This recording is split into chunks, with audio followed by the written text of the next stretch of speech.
हल्द्वानी में बवाल के बाद शहर में लगा कर्फ्यू, इंटरनेट सेवा बंद, 6 लोगों की मौत, 300 से ज्यादा घायल, 350 राउंड से अधिक हुई फायरिंग। हल्द्वानी में हिंसक बवाल के बाद स्कूल और आंगनबाड़ी केंद्र बंद, सुरक्षा के मद्देनजर सरकार ने लिया फैसला।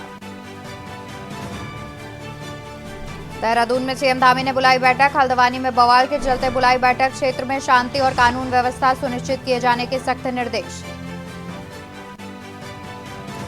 मोदी हरियाणा से करेंगे चुनाव प्रचार का आगाज, 16 को रेवाड़ी में एम्स का शिलान्यास, 2014 में रेवाड़ी से ही शुरू की थी कैंपेन। अयोध्या के बाद मथुरा की ओर भाजपा राष्ट्रीय परिषद की बैठक में श्री कृष्ण जन्मभूमि का प्रस्ताव लाने की तैयारी, दिल्ली में 16 से 18 फरवरी को मीटिंग। नई दिल्ली विश्व पुस्तक मेला 2024, 9 दिन तक पाठक उठा सकेंगे लुफ्त, बहुभाषी भारत एक जीवंत परंपरा इस बार की थी। आप देख रहे हैं के न्यूज, खबरों का सारथी। नमस्कार, मैं हूं आपके साथ अवंतिका अवस्थी। स्वागत है आपका लाइव न्यूज में। रुक करेंगे आज की बड़ी खबरों की ओर। खबर आपको झाबुआ से बता दें, जहां पर प्रधानमंत्री का 11 फरवरी को झाबुआ दौरा, पीएम के दौरे को लेकर तैयारियां तेज कर दी गई हैं। प्रधानमंत्री का 11 फरवरी को झाबुआ दौरा, पीएम के दौरे को लेकर तैयारियां की गई तेज। जनजातीय सम्मेलन को संबोधित करेंगे प्रधानमंत्री नरेंद्र मोदी। यहीं से पीएम मोदी करेंगे चुनाव प्रचार की शुरुआत। झाबुआ से खबर बता रहे हैं, जहां पर प्रधानमंत्री 11 फरवरी को झाबुआ दौरे पर रहेंगे। पीएम के दौरे को लेकर तैयारियां हुई तेज। जनजातीय सम्मेलन को संबोधित करेंगे प्रधानमंत्री नरेंद्र मोदी। यहीं से प्रधानमंत्री करेंगे चुनाव प्रचार की शुरुआत। खबर झाबुआ से, जहां प्रधानमंत्री का 11 फरवरी को झाबुआ दौरा। खबरें अभी और भी हैं, उससे पहले यहां रुकेंगे एक छोटे से ब्रेक के लिए। आप देख रहे हैं ब्रेक से वापस आ चुके हैं। खबर आपको मंडला से बता दें, जहां पर बड़ी खैरी सरपंच रिश्वत लेते गिरफ्तार। बड़ी खैरी सरपंच रिश्वत लेते हुए गिरफ्तार, 18,000 की रिश्वत लेते रंगे हाथों हुए गिरफ्तार। 18,000 की रिश्वत लेते रंगे हाथों हुए गिरफ्तार। आवेदक सिंधु भलावी की शिकायत पर की गई कार्यवाही। लोकायुक्त की टीम द्वारा की गई कार्यवाही। लोकायुक्त की टीम द्वारा की गई कार्यवाही। खबर मंडला से, जहां बड़ी खैरी सरपंच रिश्वत लेते किए गए गिरफ्तार।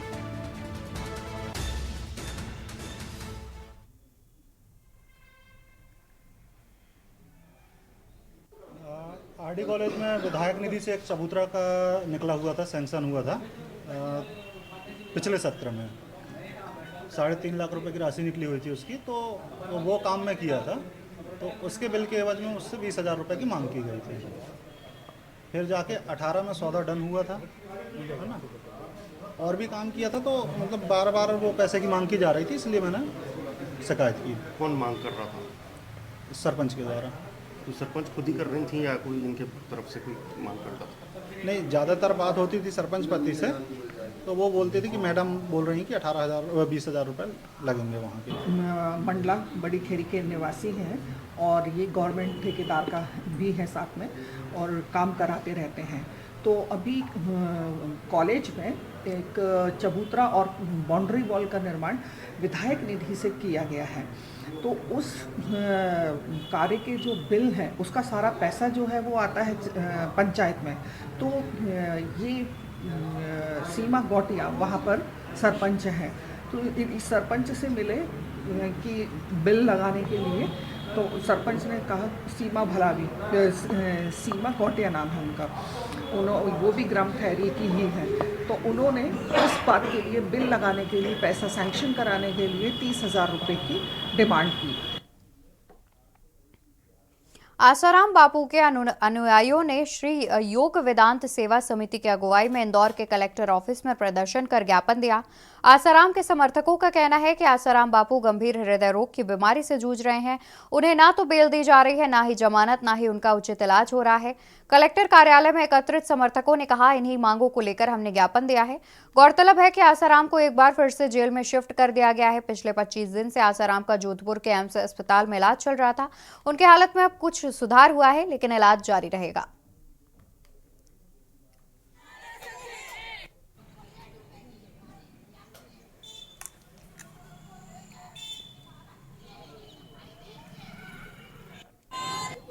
विषय यही है कि पूज्य बापूजी को सन 2013 में 31 अगस्त की रात को गिरफ्तार किया गया, एक झूठा और टोटली बनावटी केस के आधार बना करके, और पॉक्सो एक्ट लगाया गया। एक लड़की बोल देती है कि मेरे साथ गलत हुआ, मात्र उसके बयान को आधार बना करके बच्ची की मेडिकल रिपोर्ट को नहीं देखा गया कि उसके शरीर में एक स्क्रैच नहीं है। बच्ची बोलती है, लड़की बोलती है कि वो बापूजी ने 1.5 घंटे तक मेरा मुंह दबा करके रखा। उसकी माँ बाहर बैठी हुई है, माँ को कुछ पता नहीं चल रहा है, उसके चेहरे पर 1.5 घंटे तक हाथ दबा करके रखा है, उसके कोई निशान नहीं है। और ऐसी अनेकों चीज़ें हैं। आप लोग अगर केस की डिटेल में जाएंगे तो आपको समझ में आएगा कि कितना फैब्रिकेटेड ये केस है। और उस फैब्रिकेटेड बनावटी केस को आधार बना करके पूज्य बापूजी के 50 साल की सेवा कार्यों को दरकिनार करके, अनदेखा करके उनको जेल में रखा हुआ है। चलिए ठीक है, मान लिया कि पॉक्सो का एक्ट लगा है और उस पर केस चल रहा है, कार्यवाही, पर ऐसे बीच में कई सारे लोगों के ऊपर भी ये पॉक्सो एक्ट लगा। मैं इधर पे नाम नहीं लेना चाहूँगी, लेकिन किसी को उसकी बेटी की शादी कराने के लिए जमानत मिल रही है, पैरोल मिल रही है, किसी को अपना इलाज कराने के लिए जमानत मिल रही है, और क्या क्या आधार पर लोग खुले घूम रहे हैं जिन पर आरोप सिद्ध हैं, जिन पर पूरी तरीके से आरोप सिद्ध हैं, लेकिन पूज्य बापूजी के ऊपर एक भी आरोप की पुष्टि नहीं है, एक भी आरोप का कोई एविडेंस नहीं है। उसके बावजूद किस तरीके से उनको जेल में रखा गया है। 11 साल हो रहे हैं, इस बीच में कोरोना पीरियड आता है, और कोरोना में पूज्य बापूजी भी कोरोना पॉजिटिव हो जाते हैं, क्योंकि कैदियों के बीच में रह रहे हैं, कोई सुरक्षित माहौल में नहीं रह रहे हैं, और उस दौरान उनका जो हीमोग्लोबिन स्तर है 3.7 हो जाता है। एक बुजुर्ग व्यक्ति का 3.7 हीमोग्लोबिन हो जाने के बावजूद एक दिन की भी पैरोल नहीं, एक दिन की भी बेल नहीं। बापूजी चाह रहे मेरा इलाज आयुर्वेदिक तरीके से हो, कोई अनुकूलता उनको प्रदान नहीं की जा रही है। देखिए, ये तो न्यायालयीन प्रक्रिया का एक पार्ट है, क्योंकि सारे निर्णय न्यायालय को लेने हैं। इन्होंने ज्ञापन दिया है, इनकी बात हम ऊपर तक पहुंचाएंगे। प्रशासन बड़ा रोष देखा जा रहा है इन लोगों में इसको लेकर। अब देखिए, ज्ञापन दिया है, उसका हम जो भी विधिवत निराकरण है वो हम करेंगे। आपका जबलपुर के बड़ा पत्थर रांची में भारी मात्रा में विस्फोटक पदार्थ मिला। हरदा में पटाखा फैक्ट्री में हुए अग्निकांड के बाद जबलपुर में भी मुख्यमंत्री डॉक्टर मोहन यादव के निर्देश पर अग्निकांड न हो, इस किसी व्यवस्था में लगे पदाधिकारी जिन्हें सफलता मिले। आपको बता दें कि पूरा मामला एसडीएम रांची में कुलदीप पारासर के अनुसार गोदाम सुरजीत सिंह पिता गुरुबख्श सिंह का है। कार्यवाही के दौरान सुरजीत सिंह मौके पर मौजूद नहीं थे। यहां बिना लाइसेंस अवैध रूप से पटाखों का भंडारण किया गया है। पटाखे छोटे बड़े कई कार्टून रखे हुए हैं और कार्यवाही अभी भी जारी है। मौके पर सीएसपी रांची विवेक गौतम, तहसीलदार रांची राजीव मिश्रा, थाना प्रभारी रांची नीलेश दोहरे मौजूद रहे।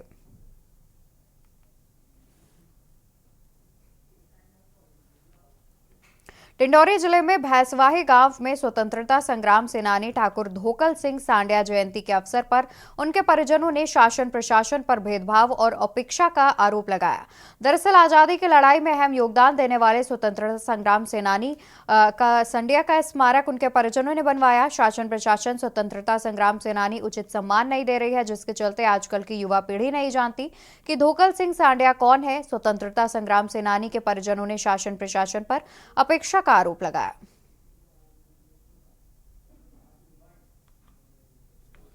उनका जयंती मना रहे हैं। किन की जयंती? ये हमारे दादाजी रहे हैं धोकल सिंह सांडिया, जो स्वतंत्रता संग्राम सेनानी रहे हैं, जो ये मूर्ति स्थापित किए हैं उन्हीं का, ये समाज की ओर से है। जबकि शासन प्रशासन को चाहिए कि जो इस देश के लिए बहुत कुछ किए, उनकी मतलब ये मान के चलिए कि स्वतंत्रता संग्राम सेनानियों का छलावा कर रहे हैं शासन प्रशासन। क्या मांग करते हैं प्रशासन? यह शासन प्रशासन का जितने भी स्वतंत्रता संग्राम सेनानी हैं इस जिले में, तो कम से कम उनका शासन प्रशासन की ओर से जो मिलना चाहिए उनको सम्मान वो नहीं मिल पा रहा है। रोहतक जिले के सापला कस्बे में कल सुबह एक मिठाई की दुकान पर हिमांशु भाऊ गैंगस्टर के गुर्गों द्वारा फायरिंग कर 1 करोड़ की फिरौती मांगने के मामले में पीड़ित हलवाई के यहां राजनीतिक पार्टियों के नेताओं का आना बढ़ गया है। बीजेपी सांसद अरविंद शर्मा और आप पार्टी के प्रदेश के सीनियर प्रदेश उपाध्यक्ष अनुराग ढांडा पहुंचे। कांग्रेस के पूर्व सीएम भूपेंद्र सिंह हुड्डा सापला में हलवाई से मिलने पहुंचे। भूपेंद्र सिंह हुड्डा ने पीड़ित हलवाई को कांग्रेस पार्टी के सहयोग और उनके साथ खड़े होने की बात कही।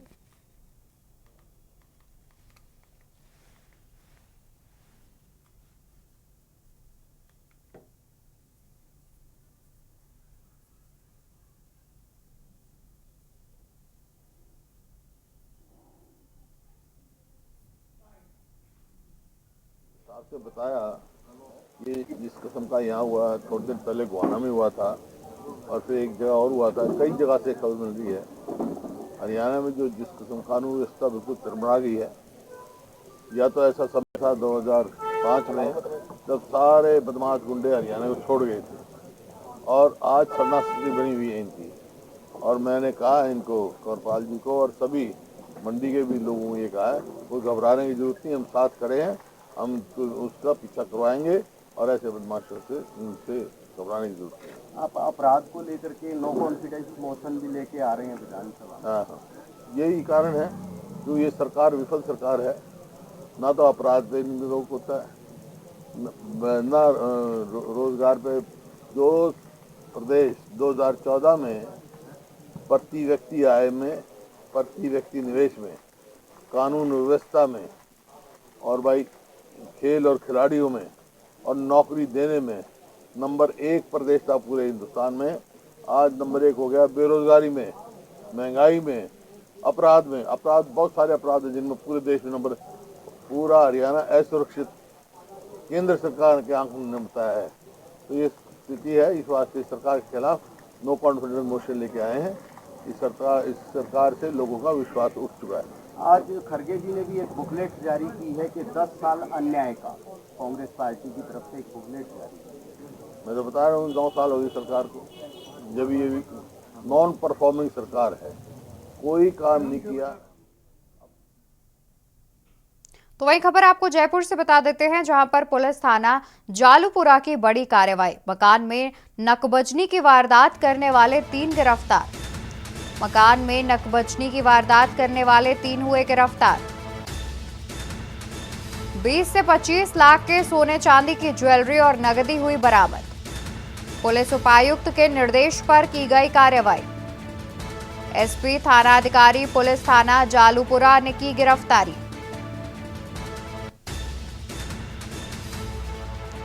आरोपी अमजद इमरान को किया गया गिरफ्तार।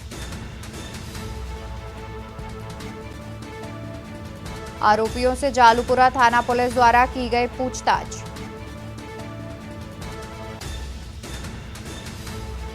अन्य वारदातों के लिए भी चल रही है पूछताछ। खबर जयपुर से हम आपको बता रहे हैं।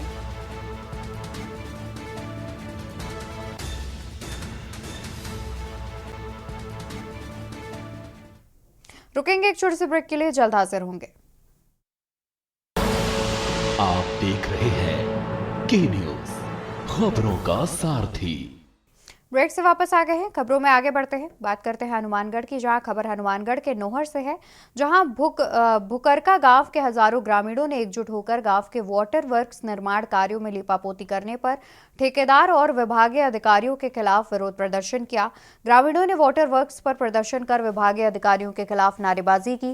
ग्रामीणों का आरोप है कि करोड़ों की लागत से भुकरका वाटर वर्क्स के निर्माण कार्य में ठेकेदार ने विभागीय अधिकारियों के साथ मिलकर डिग्गी और water gravity filter, overhead tank निर्माण में भारी अनियमितताएं बरती हैं, जिसके कारण नवनिर्मित डिग्गी में बड़ी बड़ी दरारें आ गई हैं और डिग्गी बिखरने की कगार पर पहुंच गई है। डिग्गी निर्माण में अमानक सामग्री का इस्तेमाल किए जाने के कारण डिग्गी में पानी डालते ही डिग्गी बिखर रही है। पूरा मामला ये है कि हमारे गांव में जो वाटर वर्क्स का निर्माण कार्य करवाया गया है, उसमें सर्वप्रथम जो डिग्गी का सिस्टम बना है उसके अंदर पानी नहीं, आज तक नहीं भरा गया। प्रशासन ने विधायक को 2 बार बोल दिया, विधायक ने एक्शन को बोल दिया, इन को बोल दिया, लेकिन इसको भराया नहीं गया। और हमारे गांव के अंदर जो फिल्टर का पानी जाने के लिए बहाना ले रहे हैं, उसके फिल्टर का पानी नहीं दिया जा रहा है, रॉ वाटर दिया जा रहा है। और प्रशासन इसके मामले में जमा ही निरस्त है। निर्माण में क्या क्या कमी है? निर्माण में सारी कमियां हैं। ये जो बाहर दीवार निकल गई आरसीसी, उसमें हर एक दीवार के अंदर 10 फीट के अंदर छीद है, और अगर भरा गया ये पानी पूरे गांव में फैल जाएगा, ये दीवार नहीं रहेगी। नमस्कार भाई साहब, आज बुकरगा गांव के ग्रामीण इकट्ठे हुए हैं जी वाटर वर्क्स के लिए। 9-10 दिन से न तो पानी की सप्लाई आ रही है जी, और आज यहाँ के लगभग गांव आया, पूरे गांव ने देखा है। यहाँ जो दरारें आई हुई डिग्गी के अंदर, उसको भी देखा है। जो टंकी बनी हुई है मेन है, उसके नीचे जो लगभग मान के चलो तो जो फर्श बनाए उसमें त्रेड़े आई हुई जी, वो नुकसान का करे जी सारा का सारा। आज तक जो कमेटी बनी थी गांव की, उन्होंने अधिकारियों को सूचना दी भी हमारे गांव के डिग्गी निर्माण चल रहा है, टंकियां बन रही है, उसमें अनियमित सामग्री लगाई जा रही है, आप देखभाल करो। कभी किसी ने पुकार नहीं सुनी थी गांव की। आज गांव ने लास्ट अंत आके कलेक्टर साहब को निवेदन किया था जी रुकने के लिए, भी रुके आप। कलेक्टर साहब नौर गए हुए थे जी, पंचायत समिति में कोई मीटिंग थी आज, वहाँ ग्रामीणों लगभग 20-50 आदमी गए थे जी। उन्होंने आश्वासन दिया था भी मैं या 2 दिन में या 3 दिन में जरूर आऊंगा जी। फिर यहाँ जो लोग बाग गए हुए थे वो बोले भी 200-250 आदमी आज अब इंतजार करें जी आपका, एक बार आओ। अभी हमें लगभग 3:30 बजे के यहाँ खड़े हैं जी, 5:30 हो गए। अब बता रहे कलेक्टर साहब का दौरा रद्द हो गया, वो फेफाना होकर निकल गए। पता नहीं क्या कमी है जी, कौन भ्रष्ट है इस चीज में, किसी का पता नहीं लग रहा है जी। गांव की अनदेखी के कारण है।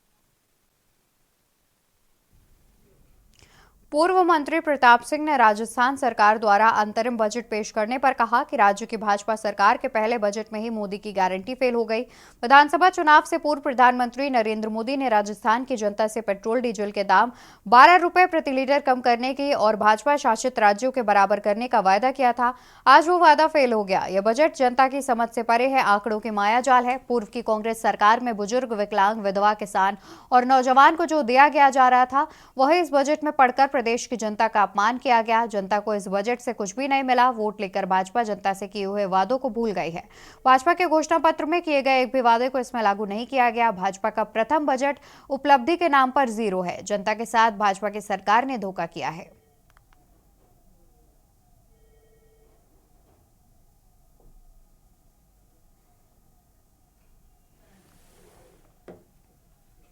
खबर आसीन से है, जहां नगर पालिका आसीन में एकल खिड़की के उद्घाटन से आमजन के हर शिकायत, प्रतिवेदन एवं अन्य नगर पालिका संबंधित कार्यों के समस्त आवेदन एकल खिड़की में दर्ज किए जाएंगे, जिससे कार्यों को गुणवत्तापूर्ण तरीके से लोक सेवा गारंटी अधिनियम 2011 के अनुसार समय सीमा में स्थापित किया जाएगा, जिससे आमजन को सुगमता और 100% लाभ मिलेगा। वहीं नगर पालिका अध्यक्ष देवीलाल चाहू ने बताया कि एकल खिड़की पर जन्म प्रमाण पत्र, मृत्यु प्रमाण पत्र, जाति, निवास, पानी, बिजली विभाग की एनओसी, नामांतरण, लीज, निर्माण स्वीकृति सहित अन्य काम एक ही जगह पर हो सकेंगे, जिससे लोगों को समस्याओं का सामना नहीं करना पड़ेगा।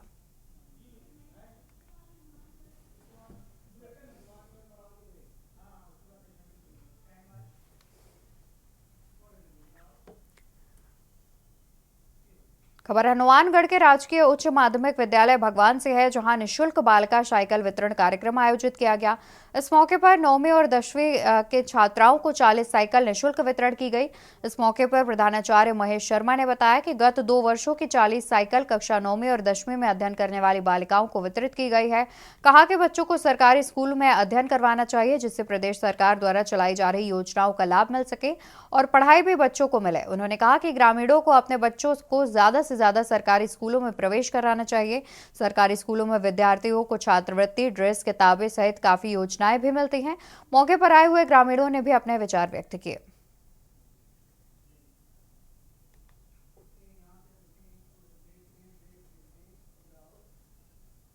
और यहाँ रुकेंगे एक छोटे से ब्रेक के लिए, जल्द हाजिर होंगे। आप देख रहे हैं ब्रेक से वापस आ गए हैं। बात करते हैं बरेली की, जहां पर आईएमसी प्रमुख मौलाना तौकीर रजा खां आज देंगे गिरफ्तारी। गिरफ्तारी को लेकर शहर भर में अलर्ट किया गया जारी।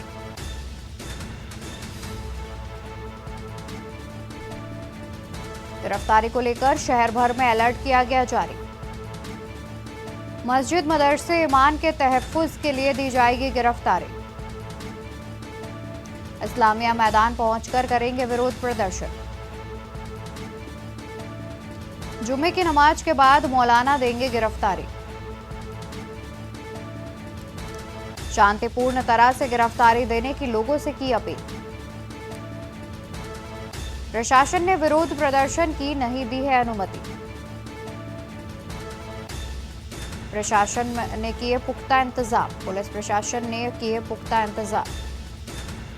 पीएसी, आरएएफ समेत भारी पुलिस फोर्स किया गया तैनात। एएसपी, सीओ और इंस्पेक्टरों के हाथों में दी गई जिम्मेदारी। इसी खबर पर ज्यादा जानकारी के लिए हमारे साथ ब्यूरो चीफ शानू कुमार जुड़े हुए हैं। शानू जी, देखा जाए तो जिस तरीके से आज जानकारी है कि मौलाना अपनी गिरफ्तारी देंगे और साथ ही पुलिस ने विरोध प्रदर्शन की कोई अनुमति नहीं दी है, उसके बावजूद अनुमान लगाया जा रहा है कि कई लोग इसका विरोध कर सकते हैं।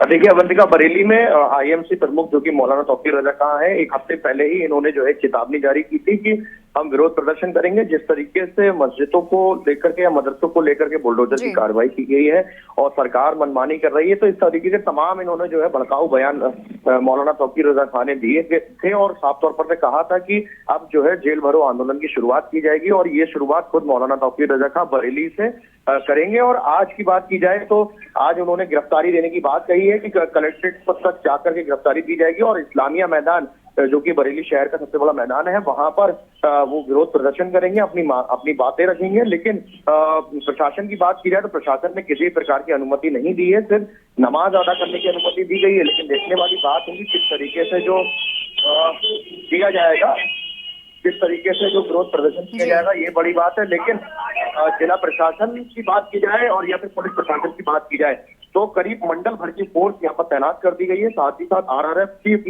बटालियन टीमें जो थी वो कंपनी लगा दी गई है, पीएसी बटालियन लगा दी गई है। कई एएसपी और एसपी सिटी रविंद्र कुमार भाटी ने ही खुद मोर्चा संभाल रखा है। तो इन तमाम तरीके की तैयारियां कर ली गई हैं। लेकिन देखने वाली बात होगी कि कुछ देर बाद किस तरीके से मौलाना तौकीर रजा खां अपने आवास से निकलेंगे और इस्लामिया मैदान की तरफ रुख करेंगे। बिल्कुल, बहुत शुक्रिया शानू जी आपका अतिरिक्त जानकारी दर्शकों तक पहुंचाने के लिए। आप जुड़े रहिए, हम आगे भी आपसे अपडेट लेते रहेंगे।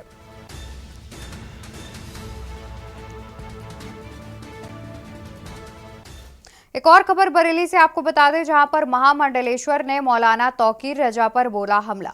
पशुपतिनाथ अखाड़े के महामंडलेश्वर स्वामी सच्चिदानंद का बयान आया सामने। पशुपतिनाथ अखाड़े के महामंडलेश्वर स्वामी सच्चिदानंद का बयान आया सामने। आईएमसी प्रमुख मौलाना तौकीर को बताया विवादित व्यक्ति। कहा कि लोकसभा चुनाव आने वाले हैं, इसलिए दे रहे हैं मौलाना बयान।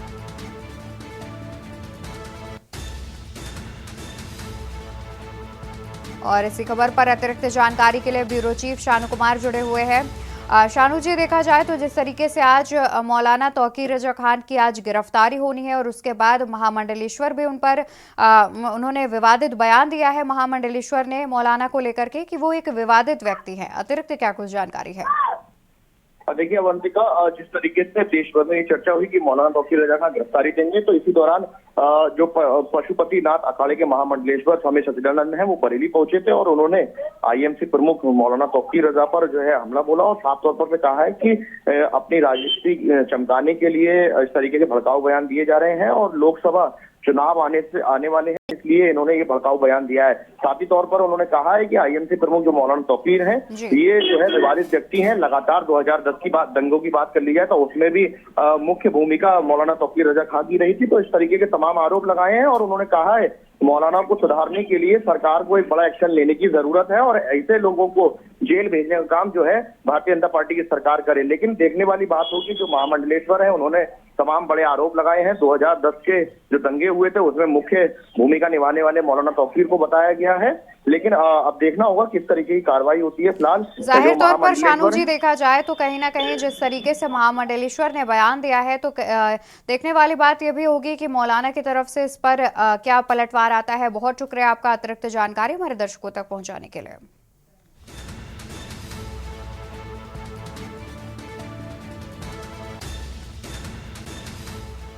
तो वही राजधानी लखनऊ से खबर सामने आ रही है। लखनऊ से खबर हम आपको बता देते हैं, जहां मलिहाबाद में ट्रिपल मर्डर का मामला। मलिहाबाद में ट्रिपल मर्डर का मामला, हिस्ट्री शीटर लल्लन का ब्यौरा पुलिस ने किया तैयार। लल्लन और बेटे फराज पर लगेगी रासुका। लल्लन के पुराने मुकदमों का भी ब्यौरा किया गया तैयार। लल्लन और बेटे फराज पर लगेगी रासुका। लल्लन के पुराने मुकदमों का भी ब्यौरा किया गया तैयार। आरोपियों की संपत्ति का ब्यौरा पुलिस ने जुटाया। कानूनी औपचारिकताएं पूरी होने के बाद लगेगी रासुका। मलिहाबाद में ट्रिपल मर्डर मामला, खबर राजधानी लखनऊ से हम आपको बता रहे हैं। हिस्ट्री शीटर लल्लन का ब्यौरा पुलिस ने किया तैयार। लल्लन और बेटे फराज पर लगेगी रासुका। लल्लन के पुराने मुकदमों का भी पुलिस ने ब्यौरा तैयार कर लिया है। अब लल्लन और उसके बेटे फराज पर रासुका लगाने की पुलिस की तैयारी है। लल्लन के पुराने मुकदमों का भी ब्यौरा किया गया है तैयार। आरोपियों की संपत्ति का ब्यौरा पुलिस ने जुटाया। कानूनी औपचारिकताएं पूरी होने के बाद लगेगी रासुका।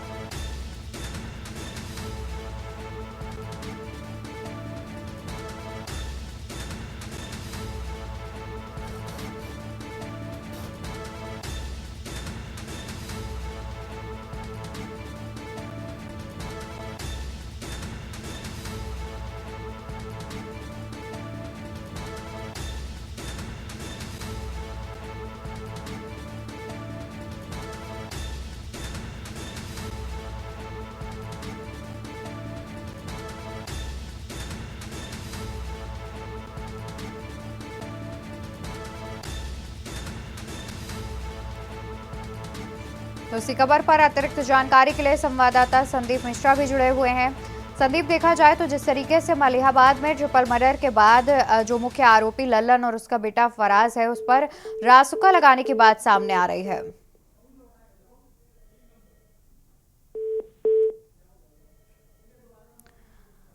ठीक है, तो दोबारा से संपर्क करने की कोशिश करेंगे हम अपने संवाददाता से। तो आपको बता दें कि ट्रिपल मर्डर मामले में मुख्य आरोपी लल्लन और उसके बेटे पर रासुका लगाई जाएगी। साथ ही पुराने मुकदमों की एक रिपोर्ट भी तैयार कर ली गई है। पुलिस की ओर से कार्रवाई की जाएगी।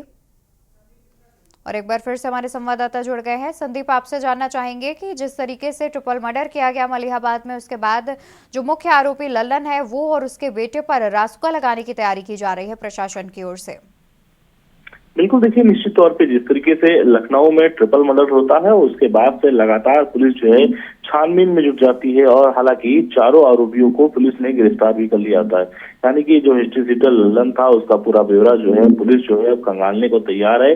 साथ ही साथ लल्लन और उसके बेटे फराज को भी जो उस पर रासुका लगाने की तैयारी चल रही है। यानी कि साफ तौर पे माना जा रहा है कि आरोपियों की जो संपत्ति का पूरा ब्यौरा होगा पुलिस जुटाएगी। उसके साथ साथ कानूनी औपचारिकताएं जो होंगी उनको पूरी करती हुई रासुका लगाने की तैयारी में है। यानी कि साफ तौर पे जिस तरीके से लगातार लल्लन और उनके परिवार, उसके साथ साथ उनके बेटे की जो कमाई हुई संपत्ति है उस पर रासुका लगाने की जो तैयारी है वो साफ बंद पुलिस करती हुई नजर आ रही है। ऐसे में हिस्ट्री शीटर के ऊपर पहले भी कई मुकदमे लल्लन के ऊपर दर्ज हो चुके हैं। इसके साथ ही साथ में लगातार जो ट्रिपल मर्डर हुआ था जिसके साथ साथ संपत्ति को लेकर के ही ये मर्डर किए गए थे, तो कहीं ना कहीं एक बार कानूनी तौर जो है वो तेजी ला सकती है। जी बिल्कुल, जाहिर तौर पर देखा जाए तो जिस तरीके से ये घटना की गई है उसके बाद कहीं ना कहीं रासुका लगाने की तैयारी की जा रही है प्रशासन की ओर से। बहुत शुक्रिया आपका अतिरिक्त जानकारी दर्शकों तक पहुंचाने के लिए।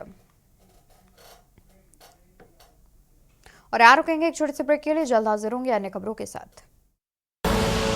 आप देख रहे हैं के न्यूज़, खबरों का सारथी।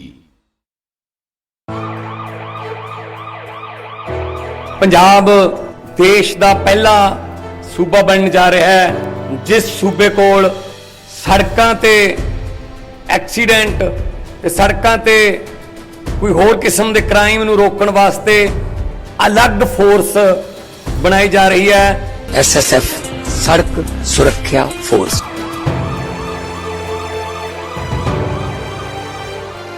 हर 30 किलोमीटर बाद एक गड्डी थानू आउंदी जांदी मिलूगी।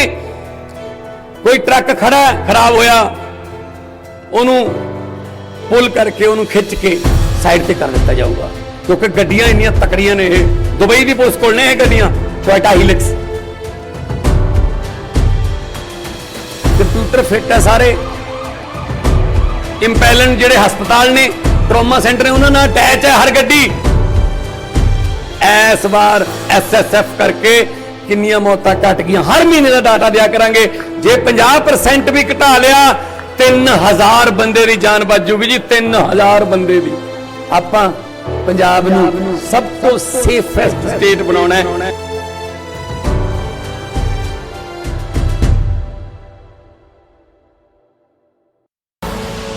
आप देख रहे हैं के न्यूज, खबरों का सारथी।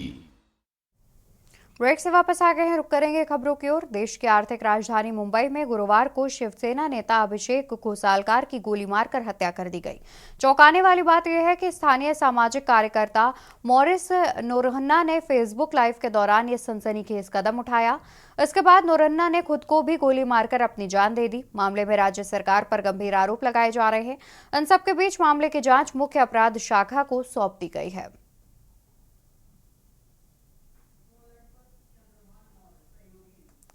तो इसी खबर पर ज्यादा जानकारी के लिए हमारे साथ सहयोगी चंद्रभान मौर्य भी जुड़े हुए हैं। चंद्रभान, देखा जाए तो जिस तरीके से ये घटना हुई है, जानकारी सामने आ रही है कि फेसबुक पे लाइव थे नेता, जिस दौरान उनकी गोली मारकर हत्या की गई। उसके बाद आरोपी ने खुद को भी गोली मार ली। जी, ये दरअसल मामला मुंबई के दहशत विभाग का है और ये घोषाकर जो है, अभिषेक घोषाकर, ये उद्धव ठाकरे गुट के भूतपूर्व नगर सेवक हैं और मॉरिस और इनका पुराना पहचान की वजह से ये इनकी अच्छी खासी दोस्ती थी। कुछ आपस में विवाद होने की वजह से जो मॉरिस है, ये अभी कुछ दिन पहले जेल से छूट के आया था। इसके ऊपर पास्को के बलात्कार के केस में ये अंदर था, लेकिन ये आने के बाद इनसे मिल के घोषाल करते इनको अपने कार्यालय पे बुला के महिलाओं को साड़ी बांटना है करके बुलाया था। बुलाने के बाद हम विजुअल जो हमारे पास उपलब्ध है, उस विजुअल में जब लाइव हो रहा था, उठ के जब मॉरिस बाहर गया गेट खोलने, तो उस वक्त मेहुल करके उनके परिचित के को बुलाया अंदर।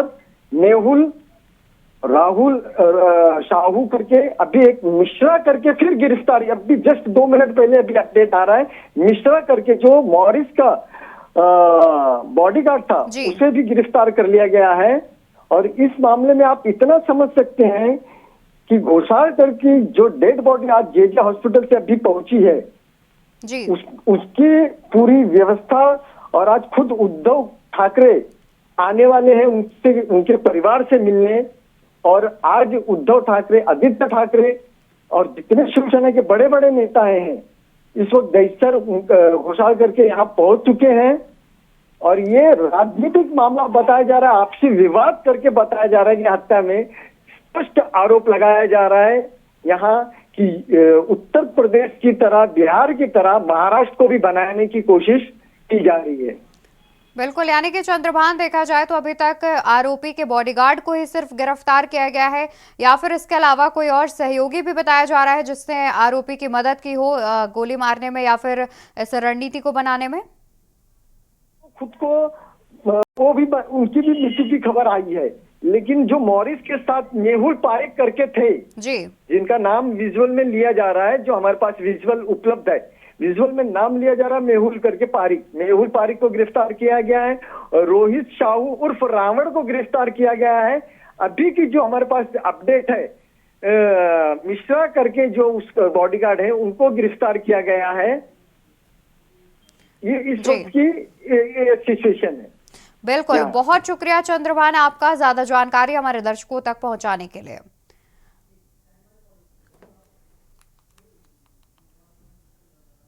तो आपको बता दें कि फेसबुक लाइव के दौरान उद्धव गुट के एक नेता की हत्या कर दी गई और इसके बाद जिस आरोपी ने उन्हें गोली मारी, उसने खुद को भी गोली मार ली और उसकी भी मौत हो गई।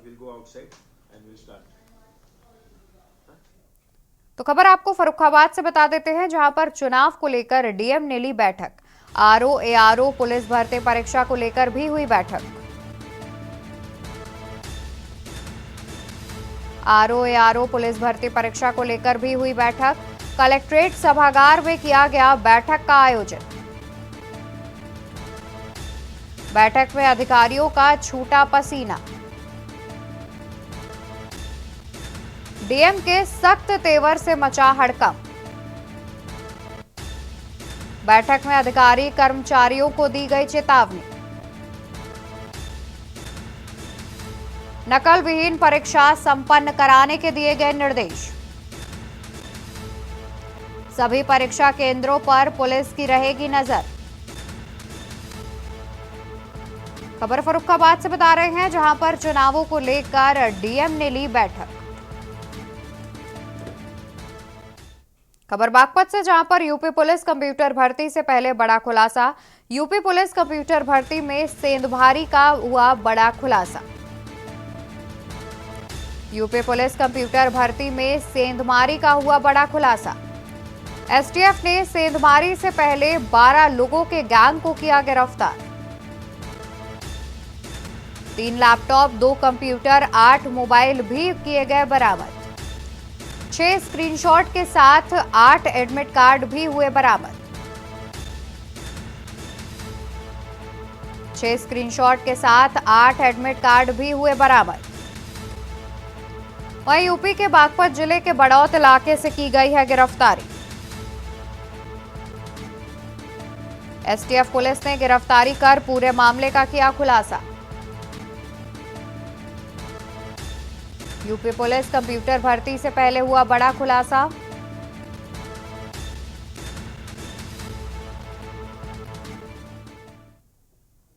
खबर लखनऊ से, जहां पर सीएम योगी की जीरो टॉलरेंस नीति का असर। जीरो टॉलरेंस नीति के तहत बड़ी सफलता हाथ लगी है। जीरो टॉलरेंस नीति के तहत मिली बड़ी सफलता।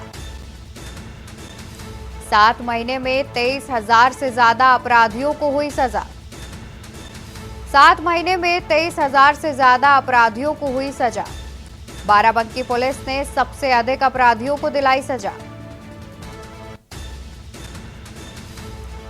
खबर लखनऊ से, जहां पर सीएम योगी की जीरो टॉलरेंस नीति का हुआ असर। जीरो टॉलरेंस नीति का बड़ा असर देखने को मिला,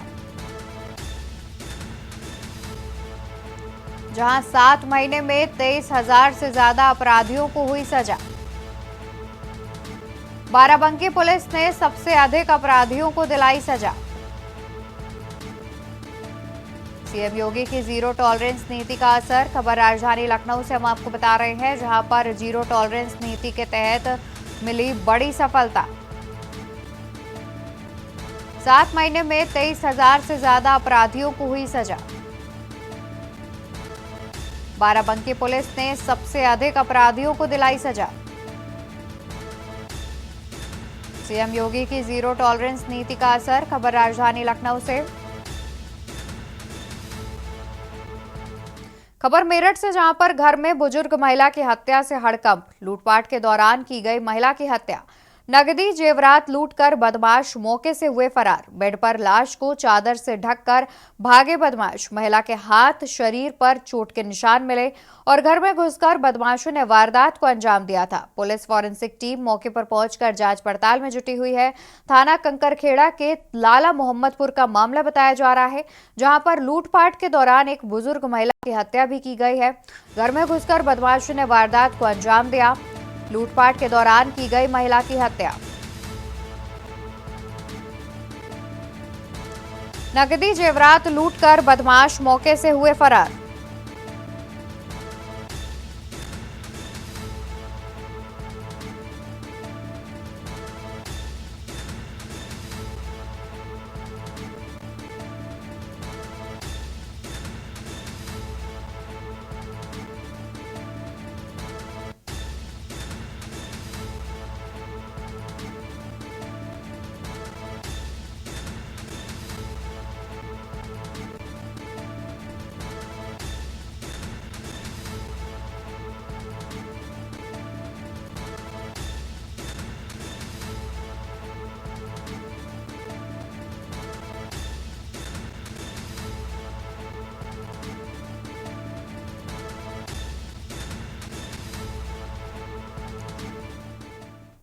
खबर फर्रुखाबाद से, जहां पर पेड़ से लटकता मिला युवक का शव लटकता देख ग्रामीणों ने पुलिस को दी सूचना। पेड़ से लटकता मिला युवक का शव लटकता देख ग्रामीणों ने पुलिस को दी सूचना। सीओ अमृतपुर पुलिस फोर्स के साथ मौके पर पहुंचे। युवक की जामा तलाशी में मिला आधार कार्ड। युवक की जब तलाशी ली गई तो उसमें आधार कार्ड बरामद हुआ। आधार कार्ड के आधार पर परिजनों को सूचना दी गई। पुलिस ने शव का पंचनामा भरकर पोस्टमार्टम के लिए भेज दिया। फर्रुखाबाद में पेड़ से लटकता मिला युवक का शव।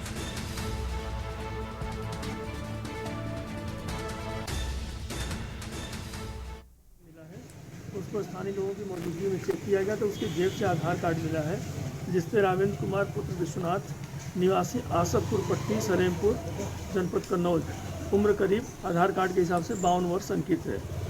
इसके पास एक बगल में शराब का पैकेट मिला हुआ था, पानी की बोतल है, गिलास है और एक बैग में उसके कुछ कपड़े और आधार कार्ड और ढेर सारे डॉक्यूमेंट्स हैं।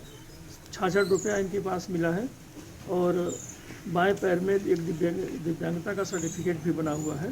प्रथम दृष्टया गले में फंदा लगा हुआ है और पोस्टमार्टम के लिए भेजा जा रहा है कि परिजनों को सूचना दे दी गई है।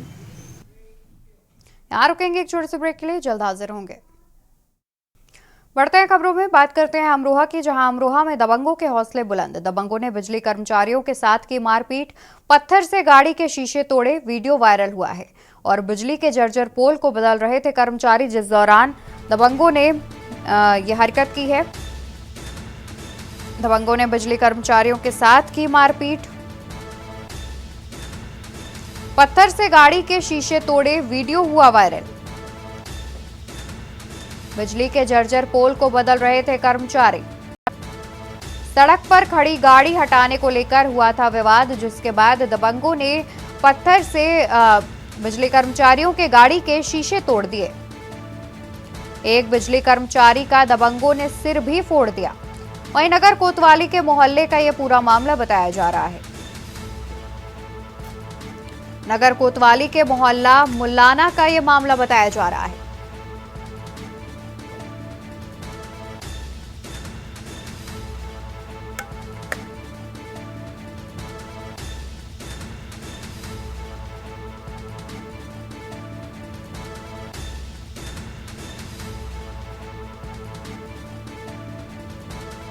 बिजली के जर्जर पोल को बदल रहे थे कर्मचारी। बिजली के जर्जर पोल को बदल रहे थे कर्मचारी, जिस दौरान दबंगों ने गाड़ी हटाने को लेकर विवाद किया और उसके बाद पत्थर से बिजली कर्मचारियों के गाड़ी के शीशे भी फोड़ दिए और इस दौरान एक बिजली कर्मचारी का सिर भी फूट गया। नगर कोतवाली के मोहल्ला मुल्लाना का यह पूरा मामला बताया जा रहा है।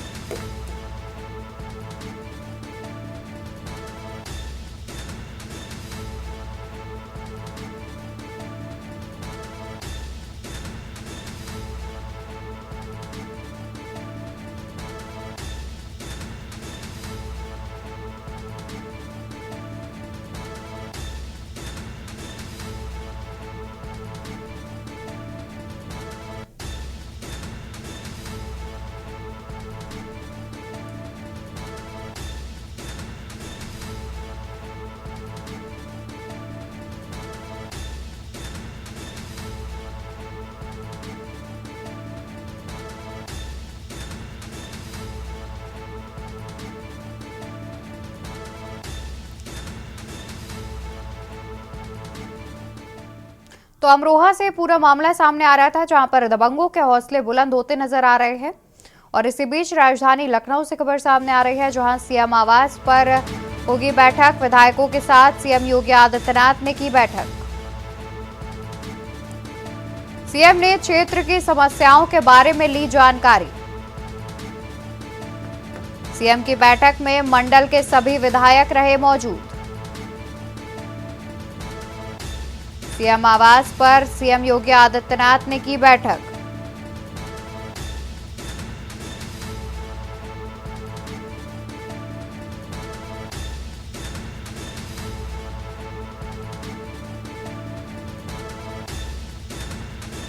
इसी खबर पर ज्यादा जानकारी के लिए हमारे साथ संवाददाता संदीप मिश्रा जुड़े हुए हैं।